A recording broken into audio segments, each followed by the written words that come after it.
Well, let's get more now on the war of words between the United States and Iran, with both Donald Trump and Hassan Rouhani trading blows. Beth Gardner is an American political commentator and joins us live from North London. Beth, what do you think President Trump is trying to achieve here? Well, as ever with Trump, I think there are sort of multiple layers to this latest tweet. He is surrounded now in the White House by hawks, particularly on the issue of Iran. His national security advisor, John Bolton, has spoken openly of his hopes of overthrowing the Iranian regime. So I think there is a sort of decision within the administration to try to up the pressure on Iran, post the U.S. withdrawal from the nuclear deal. But I think in addition to those motivations, there's also sort of more, this kind of emotional and impulsive lashing out that we tend to see with Trump with these late night, early morning tweets. I think he clearly, has sort of classed the Iran deal in his mind as an Obama achievement. And as ever, he sort of makes things about makes issues, whether it's foreign policy or domestic, about himself, and quite often in particular about this idea of sort of, am I doing better than Obama, and am I getting enough credit? And I think, after sort of ripping up that deal and pulling out, that he now is sort of invested in escalating the conflict there. And I think there also may be a lot of frustration that's built up on his part over these last couple of very turbulent weeks for him, the really widespread and fierce criticism that he got after his performance at the Helsinki summit with Vladimir Putin. And he does tend to sort of release that tension with these, Twitter sort of outbursts. So as I said, I think there are sort of a multitude of factors at work.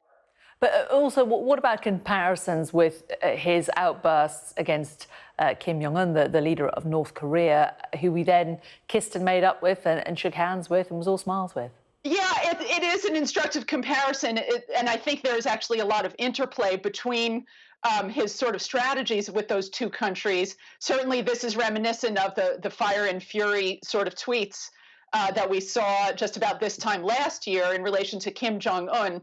And I think that Trump believes, I would say erroneously, that strategy was a success with North Korea in the sense of bringing Kim Jong-un to the negotiating table.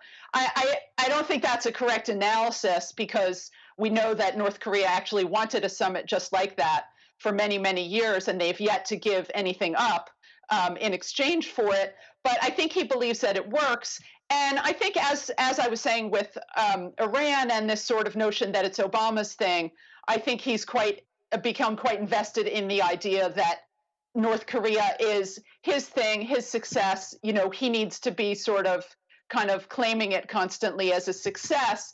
So therefore, even though actually North Korea's behavior when it comes to nukes has been, much more negative and dangerous than Iran's. Obviously, Iran, as we know from many reports, was complying with the nuclear deal and the constraints that it accepted as part of that multilateral agreement, whereas North Korea has been increasing its nuclear capabilities and doesn't seem ready to back off from that.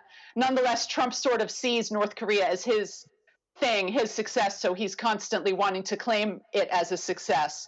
Whereas with Iran, I think the sort of internal emotional dynamic for him and the political dynamic that he's created is the opposite. So he sort of has become invested personally in escalating there.